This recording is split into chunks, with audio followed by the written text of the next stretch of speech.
last survivors and refugees left in Europe without a home after World War II, and where did they go? David Nasaw joins us to talk about his new book, The Last Million. What do you learn by reading the many dozens of books about the Trump era? Carlos Lozada, the nonfiction book critic for The Washington Post, joins us to talk about his first book, What Were We Thinking? Alexander Alter will have an update from the publishing world. Plus, we'll talk about what we and the wider world are reading. This is the Book Review Podcast from the New York Times. It's October 9th. I'm Pamela Paul.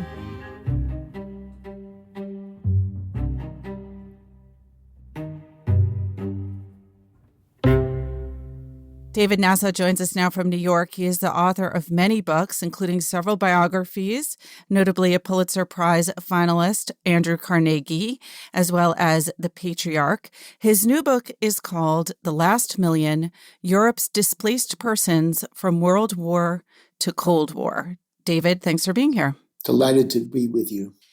So you've written primarily biographies. This is a very different book. I mean, I guess you could say it's a million biographies, some of them more clearly outlined individually than others. What made you decide to make that transition? I suppose as a historian, what we try to do is correct the record, give voice to the voiceless, fill in the gaps in our history.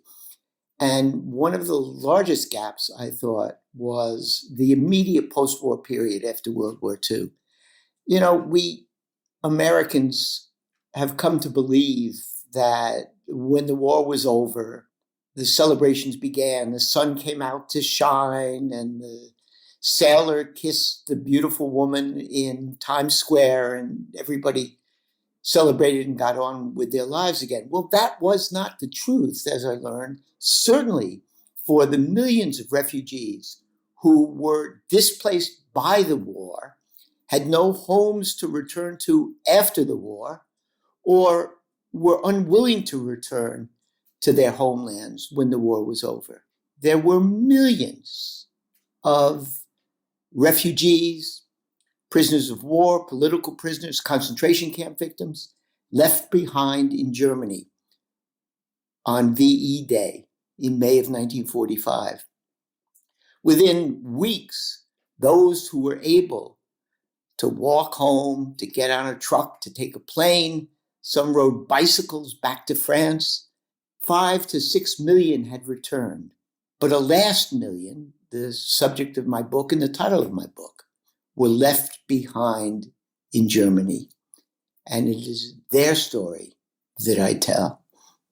I mean, it really is not just a single story, obviously, and not just a story of all of these individuals, but there were so many different kinds of displaced people, different groups, not just in terms of country of origin, whether they were from the Baltic states or from Ukraine or were Jews from other parts of Europe or from Germany itself, but also you had this incredible and very confusing mix of collaborators, deserters, survivors of the Holocaust. How can you tell that story when there are so many stories even within that last million? One of the challenges of this book was to tell the story of individuals, tell the story of groups, and tell the story of the debate that went on in the United Nations and elsewhere between the nations of the world as to what to do with these last million who were left behind in Germany. They came from, there were 3 groups we can divide them into. The Germans understood that to fight the war with 6 to 7 million soldiers, they were going to have to replace those soldiers with laborers, with forced laborers, slave laborers from Eastern Europe who would work in the mines, who would work in the factories, who would work in the fields to replace the soldiers on the Eastern Front. And from the very beginning of the war, the Germans literally kidnapped millions of Eastern Europeans, the largest number from Poland and Ukraine. And they were brought into Germany and remained there when the war was over, many of them because they were afraid to go home again. They didn't know what they were going to find. Some were convinced that the Soviets, having taken over Poland and Ukraine, there would be no way for them to resume their lives. There was a second group that came into Germany, and these were from the Baltic states, from Latvia, Lithuania, Estonia. Many of them came into Germany in 1944 and 1945 at the end of the war because they had collaborated in one way or the other with the Nazi authorities. And they knew that once the Red Army invaded their nations, drove the Germans out, they would be held responsible. Now, not all Latvians and Lithuanians were collaborators, but a sizable number were, and they fled. The third group among the last million were the Holocaust survivors. The Germans did not want the world to know about the death camps. And as the Red Army moved westward, the Germans abandoned their death camps, covered them over as best they could, burned the corpses, and death marched the survivors into Germany. And the goal was, instead of gassing the Jews and other non-Jewish death camp inmates, instead of gassing them, they would be worked to death. Many of them in the underground factories that Hitler believed would produce the miracle weapons that would win the war. So it was these three groups that were left behind, that were liberated when the war came to an end, but had no homes to go back to or refused to go home.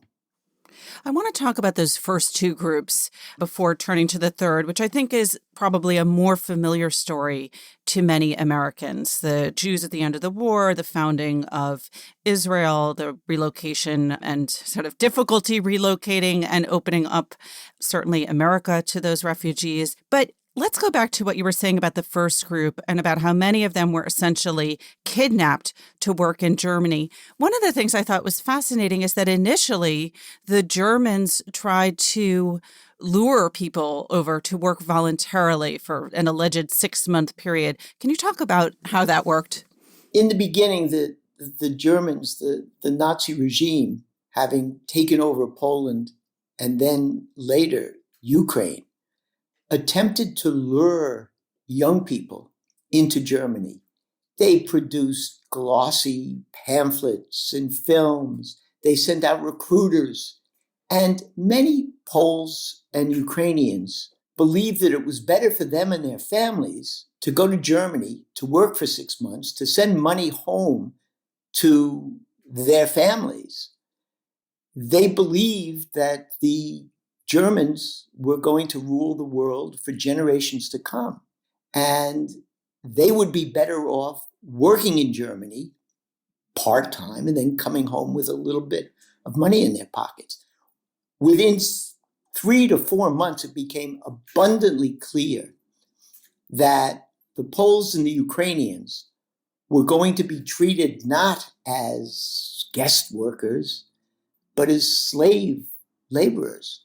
They were forced to wear big letters on their clothing, signifying that they were not Germans, but that they were Untermenschen. They were foreigners.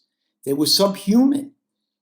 They were not allowed to mingle, to go to church, to go to restaurants, to go to the town square with Germans, and God forbid to have intimate relations with them. When word drifted back to Poland and Ukraine that the young people who thought they were going for 6 months were going to be there indefinitely, the voluntary transfer into Germany stopped, and the Germans instituted a brutal campaign of rounding up young people, taking them from their families, from their homes, putting them on trains, and bringing them involuntarily into Germany to spend the war as slave laborers. Another situation that becomes alarmingly clear in your narrative is the brutal tug of war between the Soviets and the Germans over the populations of the Ukraine, Latvia, Lithuania, and Estonia, where one side will come in, pluck out the undesirables for very unfortunate fates, pluck out the desirables for other kinds of sometimes very unfortunate fates, and the groups that they're each taking from these countries are very different. And any sign of collaborating with either side during this tug of war can have terrible consequences. And so you have these two, these people sort of desperately trying to calculate where they should take sides. How did that play out? The Soviets, as part of their deal with the Germans, which they made the Molotov-Ribbentrop Agreement, the Soviets were given a free hand in the Baltics in return for giving Germany half of Poland and allowing the Germans to march in and take over Poland. So Latvia, Lithuania, and Estonia were occupied, taken over by the Soviets for a year. And the Sovietization was brutal. Anyone who was considered to be anti-Soviet was stripped of a livelihood, and then thousands were deported. Almost a year after the Soviet occupation, the Germans marched in, the Soviets fled, and a second occupation began. And all of those who had anything to do with the Soviet occupation were brutally mistreated. And the Germans began to go after the Jews as well. And the second occupation lasted much longer. But by 1944, it became clear that the Red Army was coming back, and there would be a second Soviet occupation. So the Baltics, the Latvians, the Lithuanians, the Estonians were caught between these two enemies. Those who had suffered the most under the short Soviet occupation welcomed the Germans. When the Soviets returned, they knew that they would be punished for welcoming and cooperating with the Germans.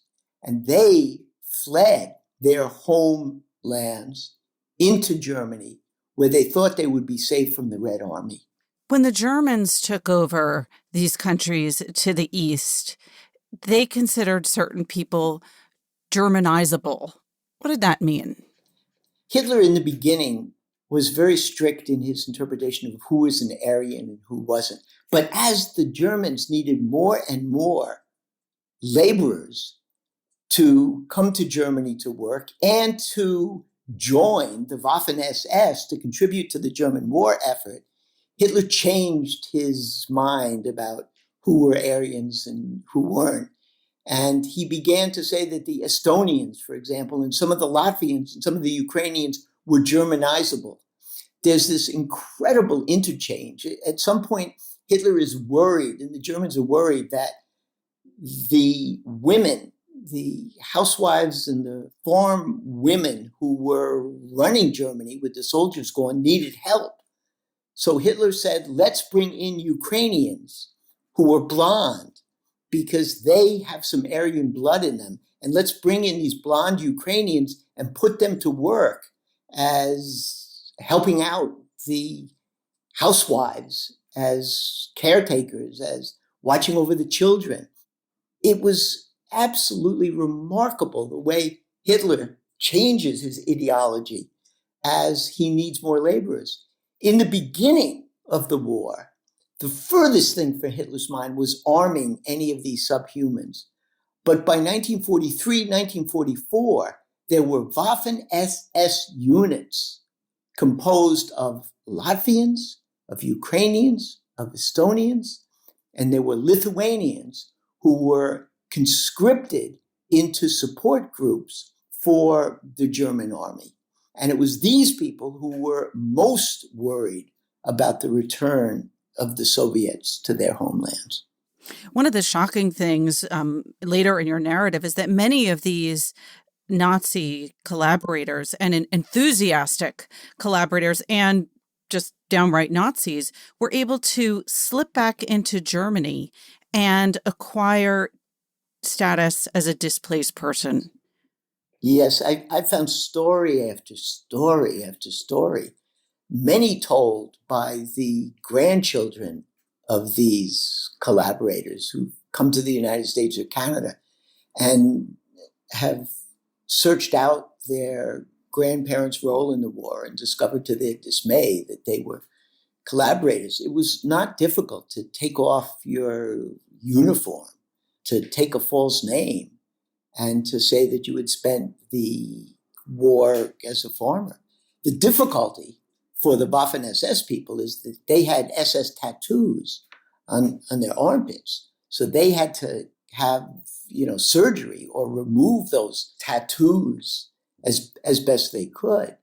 But thousands, and we'll never know how many thousands, hid their pasts and snuck into the DP camps. Now, there were ways to discover their pasts. If the Allies had wanted to do that in 1945, 1946, 47, 48, as the British and the Americans and the Canadians and the Australians begin to resettle the displaced persons from Latvia, Ukraine, Estonia.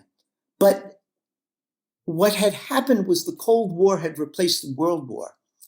And Nazi collaborators, because they were fiercely anti-communist, were now welcome. Their past was not as important as their future utility. Some slipped into the United States and into the UK. Many others were welcomed. Recently, you spoke to Scott Anderson about Frank Wisner and the early Cold Warriors. I think the title of the book was The Quiet Americans. Well, dozens of collaborators, real collaborators with the Nazis, were brought into the United States or utilized by the CIA and by Frank Wisner's group to fight the Cold War and what many feared would be World War III.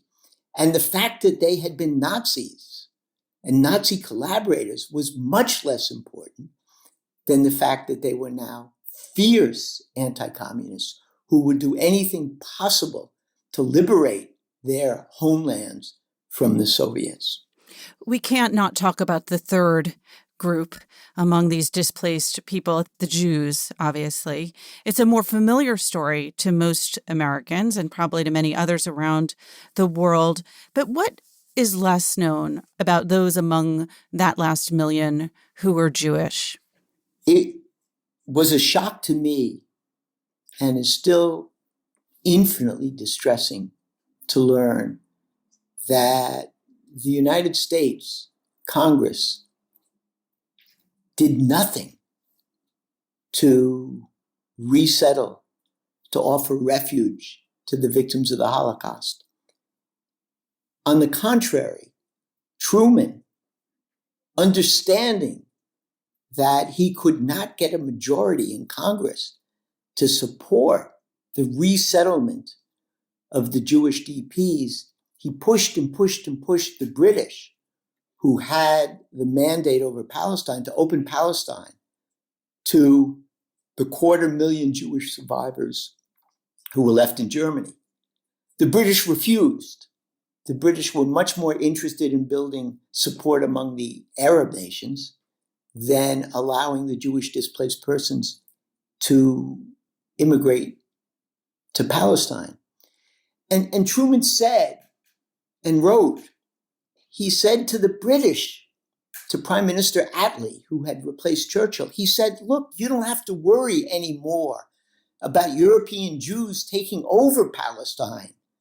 He said 6 million of them are dead. We're only talking about a couple 100,000. Open your gates. The British refused. And the British said, why should we take any step to help out these Jews when you in the United States are doing nothing? It took 3 years for the Americans to accept any displaced persons for resettlement. And when a Displaced Persons Act was finally passed by Congress, it was written in such a way to render ineligible for visas 90% of the Jewish survivors. And why? Again, because the Cold War had erased for many the memory of Nazi atrocities. And the Jews who were from Poland or who had spent the war in the Soviet Union, the only safe place for the Polish Jews, they were accused by large numbers in Congress, a coalition of Midwestern Republicans and Southern Democrats, of being communist sympathizers or communist operatives.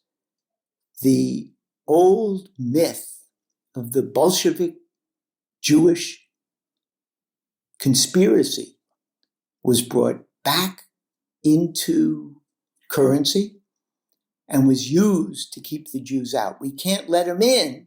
We know they've suffered, but we can't let them in because they're probably communists. Anti-Semitism does not end with the end of the war.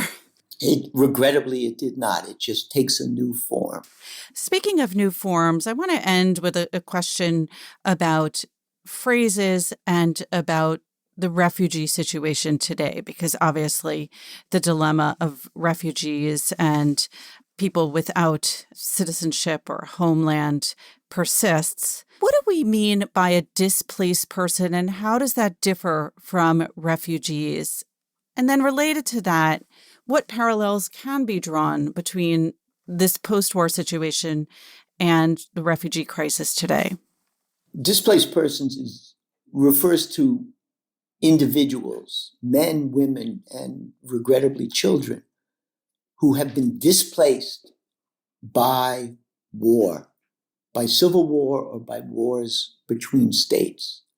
And they are unable to return home because it's dangerous, should they do so, or because their villages, their towns are still being racked by warfare and they can't go home again. The crisis of the displaced persons has increased manyfold since the period I'm talking about. The first displaced persons to be cared for by international organizations, in the case of the last million, the UNRWA, the United Nations Relief and Rehabilitation Administration, and IRO, the International Refugee Organization, I was talking about 1 million. And they were left behind and they suffered for 5 years. One of the extreme and tragic ironies I discovered was that in the end, the only place for the vast majority of Jews to resettle, the only place where they were welcome was Israel. And when they arrived in an independent Israel, they were placed in homes, in apartments, in villages, in agricultural settlements that had been emptied of Palestinians. The Palestinians had either fled because they were worried about the war, or they had been displaced intentionally by the Israeli army. And the new Israeli government would not allow those Palestinians to return and put Jewish displaced persons in their place. So to solve the problem of the last million, to solve the problem of the displaced Jews, hundreds of thousands of Palestinians were not allowed to return home and were displaced. The difference between what happened in 1945 to 1950, which I described, and the current situation was that it was understood that the displaced persons camps that the last million inhabited were transitory, were temporary, that the world, the nations of the world, the peoples of the world would find places to resettle the displaced. That no longer seems to be the case. The displaced persons I talk about, the last million, suffered in exile in Germany, the land of their murderers, for 5 years. Today's displaced persons will spend decades and generations in displaced persons camps because there is no will, there is no political consensus in receiving nations to give them a place to start over again. Well, your book tells the story of a very clear precedent for the current situation. David, thanks so much for being here. It's been my pleasure. David Nasaw's book is called The Last Million: Europe's Displaced Persons from World War to Cold War.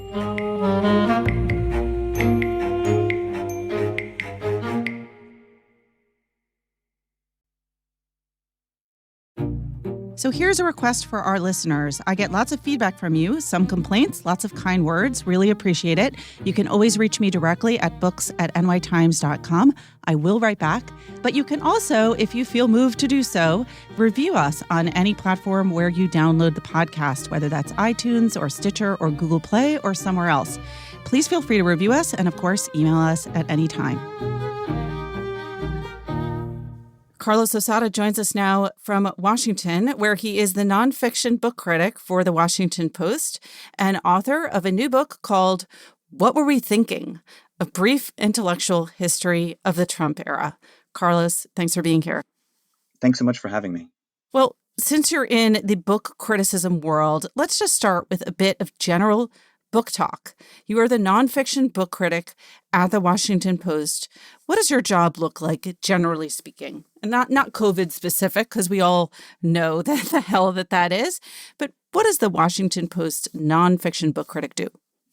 Well, I need to sift among the deluge of books that are published every week and decide both what I want to read and what I think Washington Post readers will be interested in hearing about. Given that it's a company town, that's a lot about politics and national security and some of the big themes that we tend to cover. But I'm very lucky in that I have a lot of freedom. And so I can veer here and there toward books that just interest me. And so that can be books about politics and national security, as I said, but it's also just broadly speaking about culture, about society. I can delve into academic books. I can go into kind of pop psychology books. I'm very fortunate that the editors of the Post give me a lot of freedom to stray widely. Do you ever just want to review a novel? We have a great fiction critic, so I stay in my lane. But what I try to do so I don't get just overwhelmed or bogged down by politics is that, say, every fourth book that I read for work, I sneak in just a novel or an essay collection for myself, purely as a pleasure read. Of course, that raises the stakes for whatever it is I'm reading because I don't get too many shots at novels throughout the year. Well, we'll talk a little bit about what you kind of read on the side while working on this book a little bit later, because I imagine it got somewhat overwhelming. You read 150 books for this book? I did. Some of those were books that I had read already just in the course of my job at the Post, but I think about 40 or 50 of them were books that I went back and decided I had to read to be able to write comprehensively about the books of the Trump era. Now, your job as a book critic didn't fundamentally change with 2016 in the way that it changed for many people covering whether it's the culture or news, because you were relatively new to the job, right, when Trump was elected? Yes, I began in this job as a book critic in 2015. Before that, I'd been an editor, a news and opinion editor at the Post for 10 years.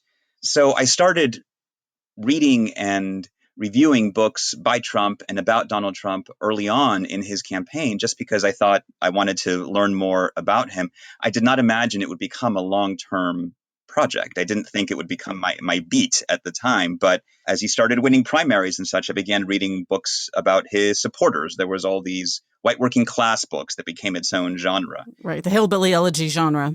Exactly. That's sort of the foundational text of the white working class books of this time.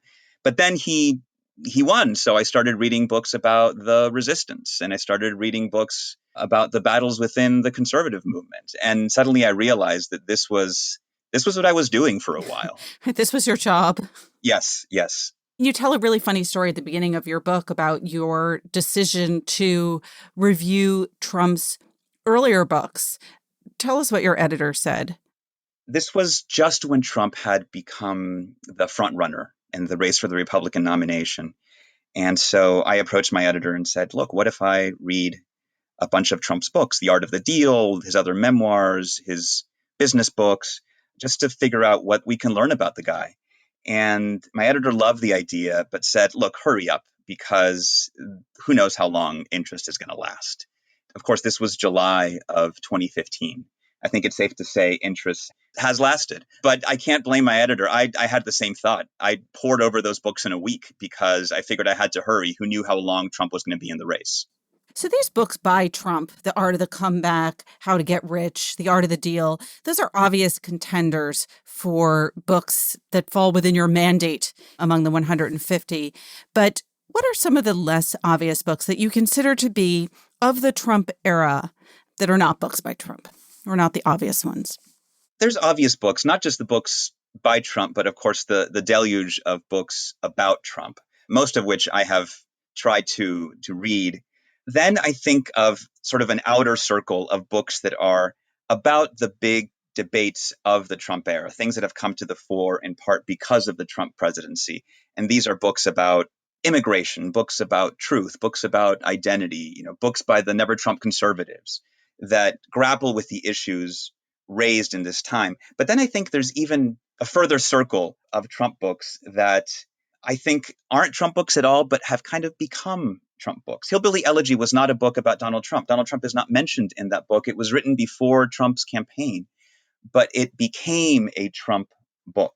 White Fragility by Robin DiAngelo, which is a book that I write about in my book, is not a Trump book, but it is a book that has become a huge part of the conversation in this period. Even novels, The Topeka School by Ben Lerner, which is a book about the shifting tactics of high school debate in the United States in the 80s and 90s, to my mind, is something of a Trump book because it shows you the origins of the rapid fire, almost word salad rhetoric that you see in some circles of the right. And a novel like American War by Omar El-Akkad, to my mind, feels like a Trump book. It imagines a future some 50, 60 years from now when America is undergoing a second civil war, when red and blue have become not just election night constructs, but real physical realities, and you have militia groups and radicalized youth in the country, it to me that feels like a book that has real flashes of plausibility in the Trump era. And so all sorts of books can be Trump books depending on the moment. Well, this isn't really, I mean, your book isn't really a Trump book per se. It's not about Trump. It's about the Trump era, right? Yes, I had no interest and no ability to write one more book about whatever chaos is going on in the White House. That's not what I do. It's not my beat. I've read a lot of those books and they're terrific versions of that. I wanted to write more about how we have responded to Donald Trump, how the challenges that Trump and Trumpism have presented to the country in terms of long held principles, norms, and institutions. I wanted to see how we grappled with that in real time. America is a country that always is defining and redefining itself in writing. And so I think that response to Trump from our intellectuals, from our analysts and journalists and academics and insiders matters. It sets the terms of the debate going forward.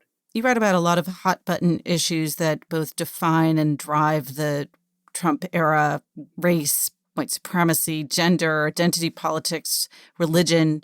You mentioned earlier that one of your jobs at the Washington Post before becoming the nonfiction book critic was as the editor of Outlook, the opinion section. Did that help you in terms of navigating those very hot button sensitive issues in this book? I think it did. I think just my career as a journalist and having to delve into all sorts of topics on short notice helped me when I was trying to write this book. There's no way you can become an expert or even pretend to be an expert in all the variety of subjects that we've had to grapple with during this time. So I think both being the economics editor at the Post and the national security editor at the Post, and also having to deal with a variety of different perspectives and opinions as an opinion editor, I think was invaluable. I never realized that would become such useful training to become a book critic. But certainly for covering nonfiction, it's been essential for me. There's this great line in your book, and it's in reference to one book in particular, a book you mentioned earlier, White Fragility. We don't need to go into that book in particular, but the line that you have is, "From such circular logic, thought leaders and bestsellers arise." Now, you're talking about one book, but clearly you're talking about more than one book. Does that characterize a lot of the books that you read for this project? You often encounter books that attempt to give you one big answer, one simple solution. And I have a hard time trusting books like that. White Fragility is like that. There are plenty of others. That's sort of the difference between a public intellectual and a thought leader, right? A public intellectual grapples with lots of ideas. A thought leader is trying to sell you something. Right. It's a prescriptive, argument driven, solution based book.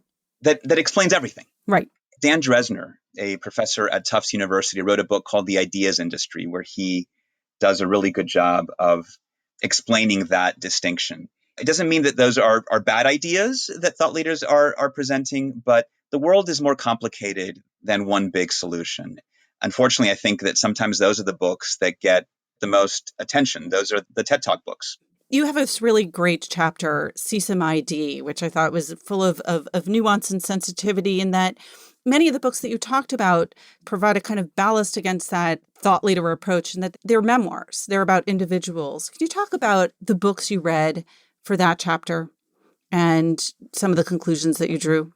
Well, there's been an explosion of first person books, memoirs that surround this subject of identity. And I mean, this is hardly new. I mean, there's some of the great books of American literature explore those themes, but I think especially in recent years, perhaps following the success and acclaim of Between the World and Me by Ta-Nehisi Coates, you've seen a lot of these books, and they get lumped into this broad category of identity politics and group representation issues.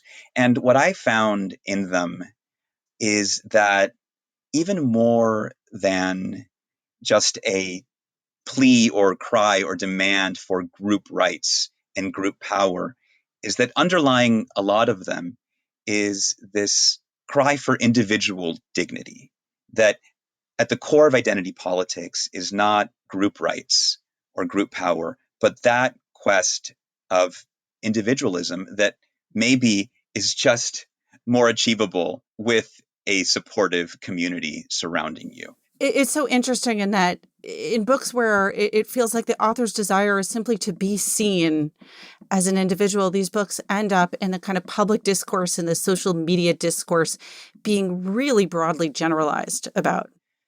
A book like When They Call You a Terrorist by Patrice Khan-Cullors, who's one of the founders of the Black Lives Matter movement, is a perfect example of that. It's easy to place it in that category of a book that makes the case for group rights and representation. And of course it does that, but it's entirely based on her own personal experience and her own personal story of seeing her brother cycling from the hospital to prison, of seeing her father incarcerated, of having to grow up with that constant sense of absence. The notion of family separation has been a big subject in the Trump years, and it comes up, of course, in the context of immigration debates. But family separation is an enduring reality throughout this country, far from the border, simply because of the challenges of mass incarceration. And a book like that one does a really good job of explaining that in just extremely memorable, almost excruciating terms. And so for me, what I really got out of the identity genre, the identity memoirs, is that desire and that demand to be simply recognized as a person for who you are. This is your first book. Is it nerve-wracking for you as a book critic to be out there now with your first book, awaiting book reviews of your own work? First book implies that there will be others. And God, this was a hard process. I don't know if there will be others. It is deeply weird. I worry that the experience will give me excessive sympathy for authors in the future. Reviewing books is a solitary existence sometimes. Writing books is even more so, I've discovered. As a critic, I need to make time for sustained bouts of reading and then bursts of writing. And as an author, it's the other way around. It's sustained writing, nourished by periods of reading. I do suppose that it's healthy for a critic to feel the heat of criticism and wait to see what strangers think about your book. But I think to know up close all the thought and effort and writing and rewriting and self-doubt that goes into the process of creating a book is healthy for me in my role. What books nourished you as a reader in those brief bouts of reading while having the deep bouts of writing? I read books that I'd always meant to read and hadn't gotten to. That way I felt I was achieving something and I didn't feel like I was just stealing time away from book writing. For instance, I've read many, perhaps most of the novels of my Peruvian compatriot, Mario Vargas Llosa, but I'd never read really his masterwork, which is Conversation in the Cathedral. And so I read that. I'm currently reading his political memoir, Pez en el Agua, Fish in the Water. I have read a lot of Clive James during this period, which is really a terrible idea because it's intimidating. He makes me feel like I should just give up and never try to write anything. But it's such a delight to read his criticism and his memoirs. So I tried to be inspired by great writers. I read some Joan Didion as well. I don't know if that's a good idea, but it helped take my mind off what I was working on at the time. All right. Well, I'll give you one bit of consolation. Your book gets a good review in the New York Times Book Review, Carlos. So congratulations. Thank you very much. That's great to know. Carlos, such a pleasure having you. Thank you, Pamela. Carlos Lozada's book is called What Were We Thinking? A Brief Intellectual History of the Trump Era.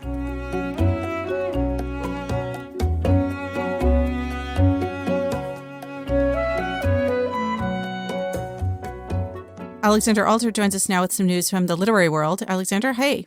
Hi. How are you doing? I am swimming in literary awards. It's been quite a week. We had the National Book Awards finalists earlier this week. The MacArthur Genius Grants were announced, and there were some very interesting writers included in that. And on Thursday, they announced the Nobel Prize for Literature, which was very exciting. And this year it went to an American poet, Louise Glück, who is obviously very beloved among critics and readers. She's already won the Pulitzer and the National Book Award and a slew of other awards. I don't know if there's a literary term for EGOTing, which is when you get an Emmy, a Grammy, an Oscar, and a Tony, but Louise is well on her way to getting that in the literary world. You spoke to her this morning after the award was announced. What did she say?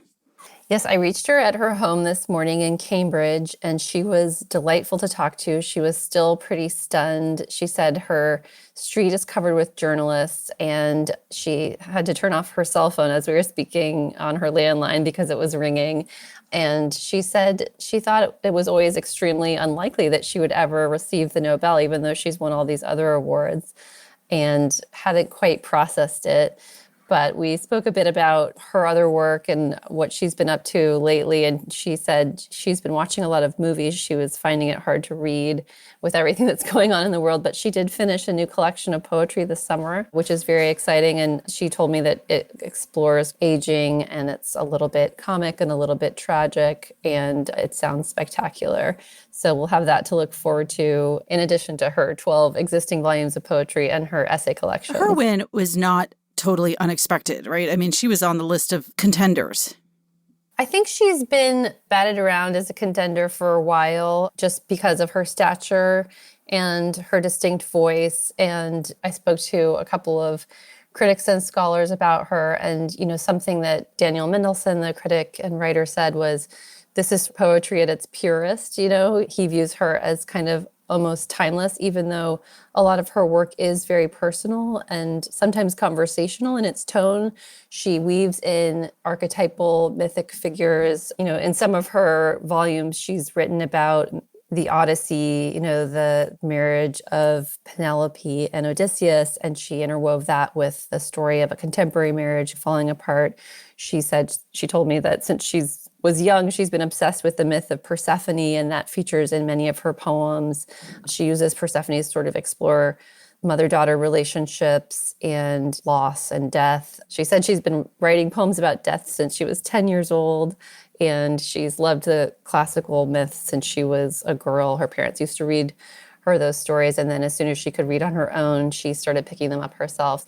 You know, one thing that she talked about when I asked her about why classical mythology resonates with her is she said these were like her bedtime stories. It wasn't that she was trying to add a gloss of scholarship or sort of erudition onto her otherwise personal poems, but it was almost like she took these stories as she was growing up as a girl and used them as a lens to understand her own relationship with her mother or, you know, her own struggles as a teenager. So it comes from a very personal place. And so in that way, I think, you know, given, again, her stature as a poet, it wasn't totally unexpected. And I think it was something of a relief to a lot of observers in the literary world who have watched the Nobel kind of be beset by scandals and controversies. Last year, they were very widely criticized for their decision to give the Nobel to Peter Hanke, who is an Austrian writer who had expressed some doubt about the genocide that occurred in the Balkans and had drawn a lot of criticism for that. And the year before, the prize was delayed because of a scandal involving the Academy. One Academy member's husband was accused of sexual misconduct and assault and financial misconduct. So it's been kind of a rough series of years for the Nobel. I think some worried that the prize had lost some of its luster. A controversy that was of a less extreme nature had occurred a few years before when they gave the prize to Bob Dylan, which some observers said was great. They're finally recognizing a popular poetic voice. Other people thought, well, is he really a writer? So that was a bit of a controversial choice. And so this year, I think picking a poet, someone who is beloved by critics and is popular, you know, among readers as well, many saw as like shot at redemption for the Nobel Committee after a few years. A safe and widely acceptable choice. Yes, but not boring. I mean, you saw a lot of excitement from writers today on social media, you know, younger writers, writers of her generation. So she seems to be appealing across the board. Well, the Nobel Prizes often catch people off guard in terms of their choices. Another award that does the same is the National Book Awards, which constantly surprise people with somewhat offbeat choices. This year, it seems that the choices were particularly unexpected. Not many of the sort of the big books, the big names that have been circulating. You know, this year you had people like Phil Cly and Yaa Gyasi and James McBride and Martin Amis and Hari Kunzru and Ayad Akhtar all had books, and none of them made the shortlist. And Britt Bennett, I think, who was also one of the favorites on the long list, also did not make the shortlist.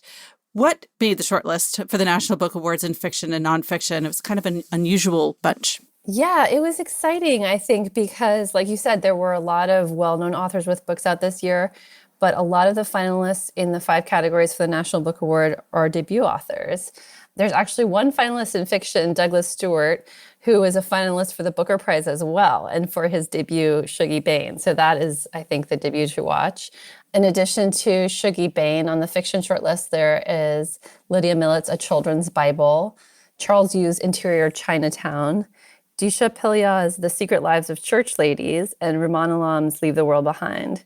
The Church Ladies is from an academic press and was not the only academic press to make the shortlists across the categories. Yeah, I think there are, you know, a lot of publishers and authors that maybe didn't get the big promotional pushes this year because of all the challenges that we've seen in the retail environment are getting recognized for prizes. And I think that's very critical. So I was happy to see smaller presses, academic presses, and debut novelists and debut authors in other fields making the shortlist. Who was on the shortlist for nonfiction?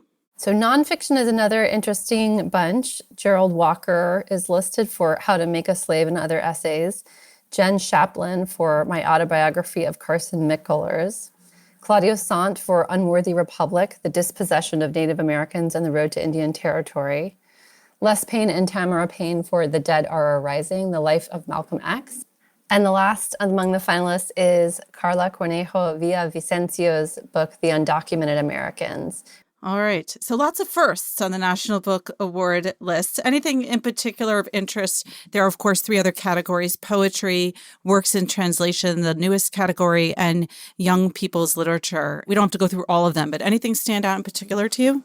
I'm still always fascinated by the translated literature. It was, I thought, such a great idea to add that as a category and to bring more kind of visibility to those books. And I thought it was a really interesting list this year, just for, the geographic and linguistic diversity. One book that I thought looked extremely interesting, I haven't had a chance to read it yet, is Tokyo Ueno Station by Yu Miri. And in addition to Yu Miri's book, there are works in Arabic, Spanish, Swedish, and German.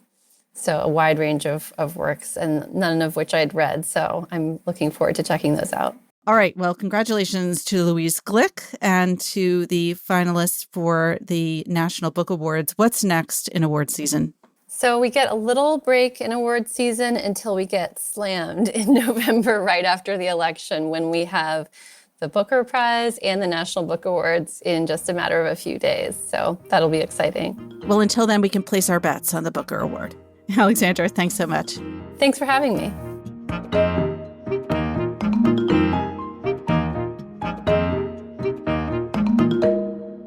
My colleagues Tina Jordan and John Williams join me now to talk about what they're reading. Hey, guys. Hey, Pamela. Hey, Pamela. Tina, it's been a while since you've been on the podcast. Welcome back. Thank you. What have you been reading all this time? Well, right now I'm reading a book called Owls of the Eastern Ice, A Quest to Find and Save the World's Largest Owl. I don't know if you remember when we ran the review of this, it had the most amazing author photo. The author's name is Jonathan Slate, and the author photo was a man in the woods holding an owl that was basically, I don't know, the size of a small person.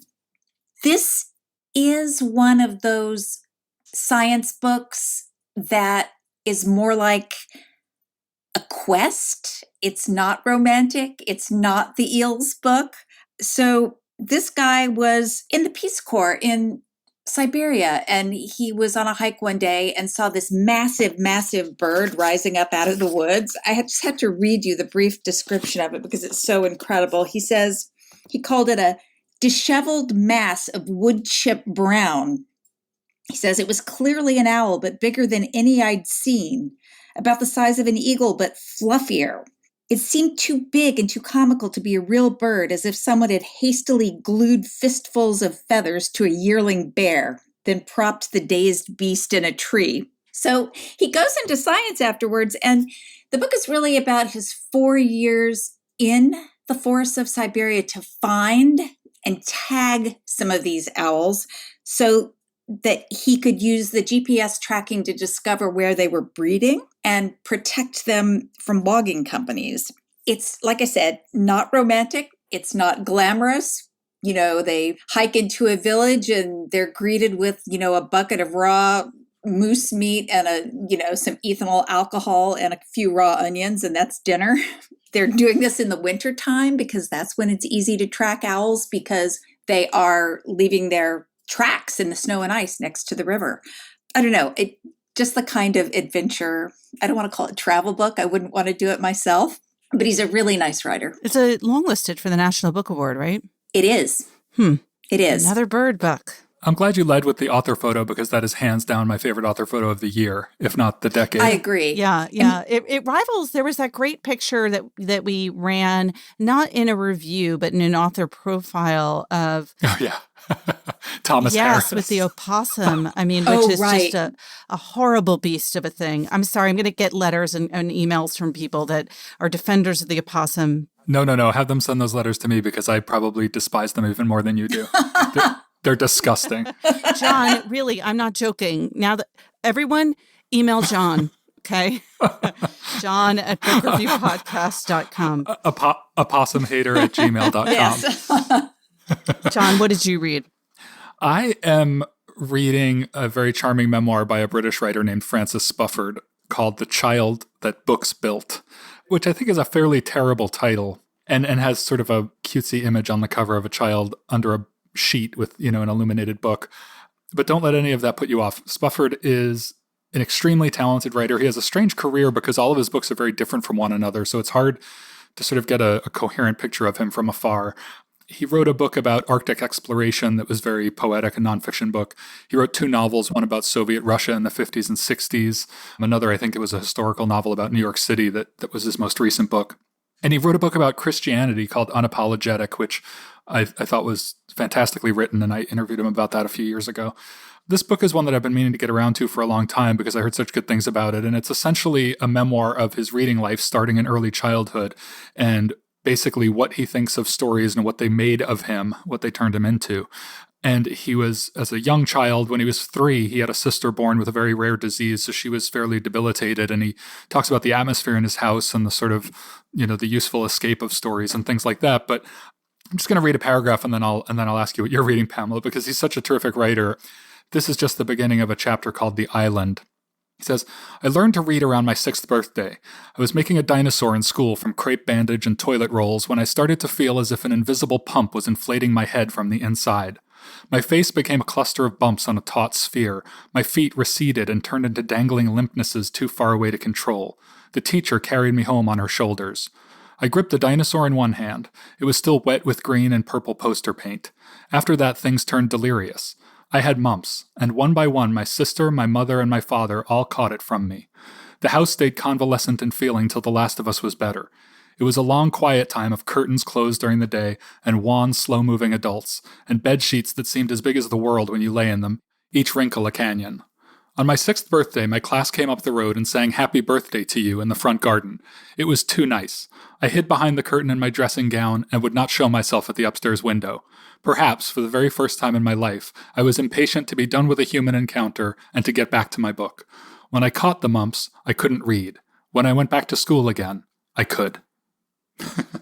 Oh, I love that. Yeah, he has this way. He's one of these writers, and Dwight actually gets at it in his review of Red Plenty from a few years ago, where it doesn't matter sort of how you describe what he's writing about. It's just his voice and he's such a naturally gifted writer that he could just write about anything, and you just want to be in his company. So I'm enjoying this one. I'm about a third of the way through it, and it's one of 5 or 6 books I'm reading. I've become a real juggler in quarantine, which is against type, but it seems to be sticking. So maybe it's something that we're getting from TV, the way that you sort of you toggle between series, that we're now or like in the middle of way. a series, you might watch a movie and then go back to the series, that kind of thing. Right. Yeah. No, I know, it's true. I've been Netflixed like everyone else.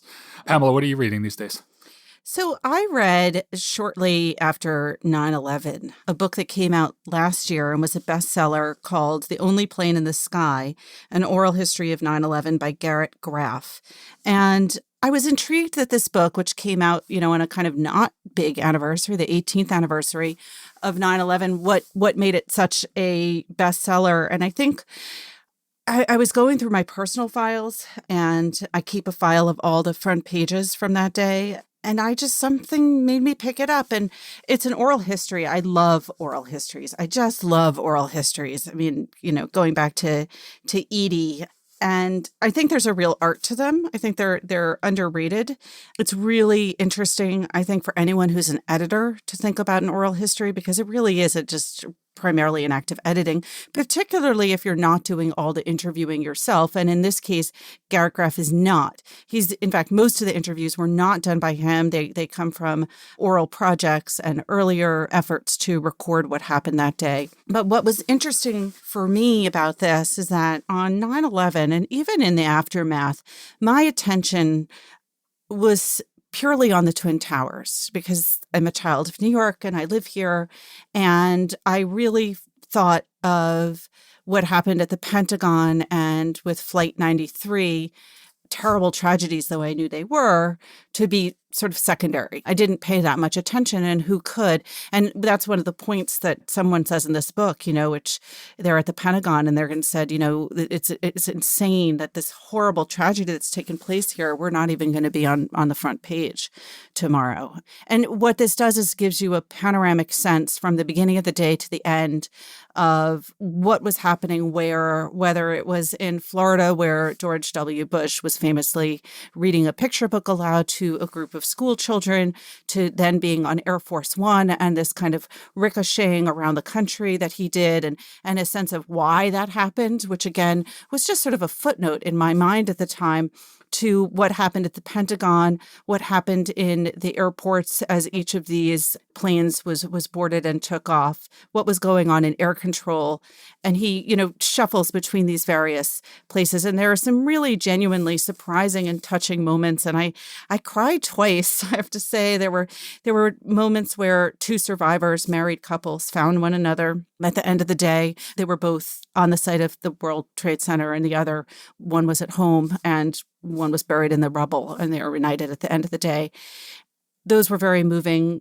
Another very moving story was of the person who personally checked in one of the groups of terrorists in Boston.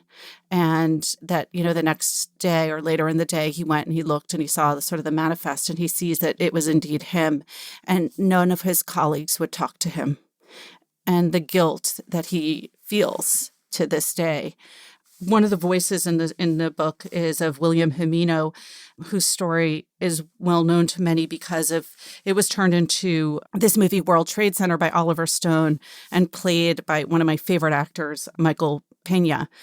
His story was immediately recognizable in the book. So I was like, this guy, he's got to be Michael Pena. So it's very satisfying, to then go to Google and look him up and actually see some footage of him talking about the experience. What was so astonishing, and I think I really hadn't realized even to this day, was the randomness of the fact that these two buildings could come down in such a way that most people were immediately, incinerated. And yet you had survivors, chunks, very small groups of survivors who were in the buildings, that they fell in such a way that, there was a full staircase that remained intact. Anyway, it was odd to relive this really tragic moment. And I wonder if perhaps one of the things that drew me to it is that even if only for one day, it felt like the country was very united in an emotional way. And I don't know how long it's been since it's felt like that. And so even though you're reading about something incredibly horrible and tragic, there was this sense that it was something that was experienced by our nation as a whole. I think everyone was in shock, and it's hard to focus on other divisions when you're in shock. Yes. It makes it a very shared experience. Yeah. But again, we're in the middle of a pandemic, and it could similarly be a moment like that, and it's not. And so it's interesting to think about the changes that have taken place. Obviously, a pandemic is different from a terrorist attack, but there are many more deaths this time around. And it feels like the country has never been more polarized and sort of divided. I'm sorry, I would like to end with an owl. I would like to bring us back to the bird. We should have asked you first. Let's go down the titles again. Everyone knows now what I read very quickly, so we can move on to something more pleasant. The Only Plane in the Sky, An Oral History of 9/11 by Garrett Graff. Tina? I was reading Owls of the Eastern Ice, A Quest to Find and Save the World's Largest Owl by Jonathan Slate. And I'm reading The Child That Books Built, a memoir by Frances Spufford. Remember, there's more at nytimes.com/books. And you can always write to us at books@nytimes.com. I write back, not right away, but I do. The Book Review Podcast is produced by the great Pedro Rosado from Headstepper Media, with a major assist from my colleague John Williams. Thanks for listening. For the New York Times, I'm Pamela Paul.